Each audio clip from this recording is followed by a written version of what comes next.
Reactive training systems. So I got a question just recently about whether or not I would apply emerging strategies principles to a beginner. And I think the answer is yes, for sure, definitely I would. Now, there is some small differences to how it would get applied that if you're kind of new to the emerging strategies concept, it may not be totally familiar to you.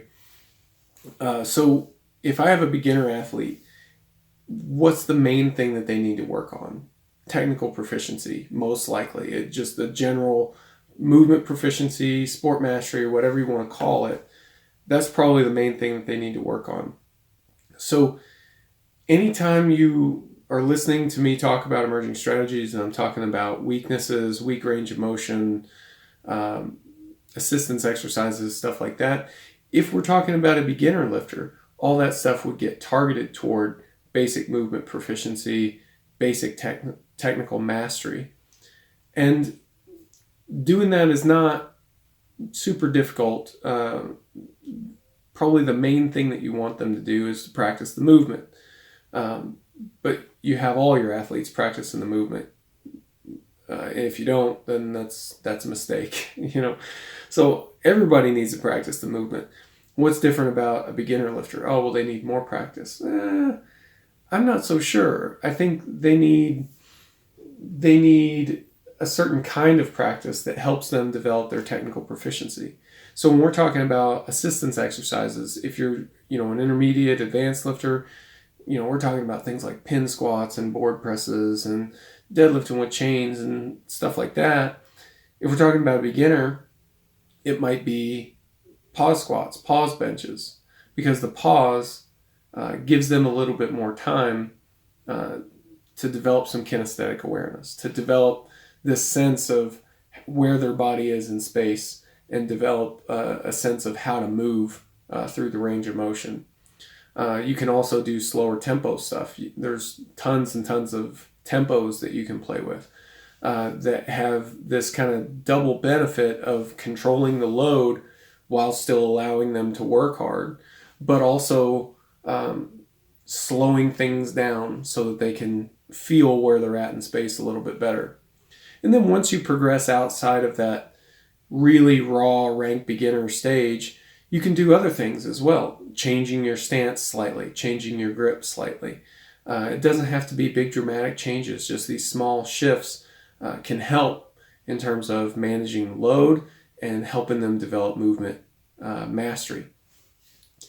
It seems a little bit counterintuitive in light of the sayings that we have, like, practice makes perfect, and perfect practice makes perfect, or whatever iteration of that saying that you want to refer to.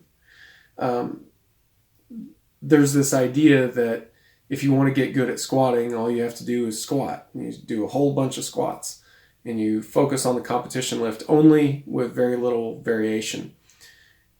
And I think there's good reason to think that you'll actually develop a little bit more technical proficiency, and you'll develop it more quickly if you have some movement variations. I think including that movement variety helps you to develop the skill of becoming proficient in one discipline. In addition, we know that different lifters need different techniques, and some of that is preference, some of that relates back to anthropometric changes, their differences that all of us have, muscle attachment points, the shape of your hip structure, the shape of your shoulders, how big or small you are in general, and things like that. All that stuff matters to differences like stance width or your grip on the bar or bar placement and things like that. And there's no real way for us to tell in advance just by looking at a person which stance is going to be best for them, which grip is going to be best for them. They have to try them, and we figure it out as we go. So including a little bit of movement variety, slight differences to the stance or to the bar placement, or adding a pause here or there. Not only does it help you develop proficiency in your competition technique, whatever technique it is that you're most suited to, it helps you explore other techniques. So if what you think is your best technique is actually not, then it'll be pretty obvious. If you're a lifter who's using a wide grip in the bench because, hey, that makes sense, it's the right choice for most people, your shoulders don't hurt when you do it, and you have the flexibility to do it, and there's no reason to think it won't. It shortens your range of motion.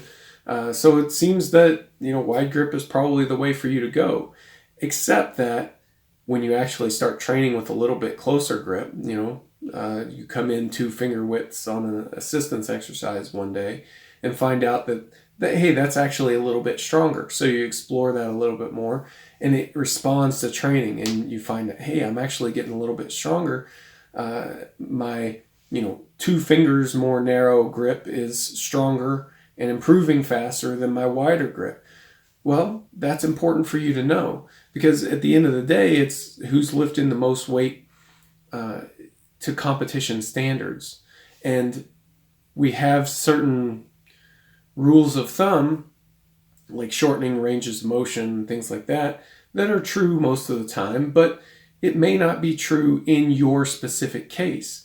And if you have to explore the space a little bit to figure out where those boundaries are and figure out where is your ideal place in the technical world.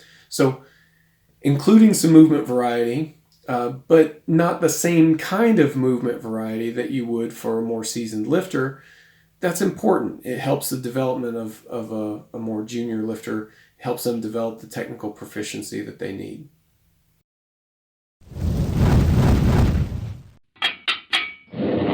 Reactive training systems.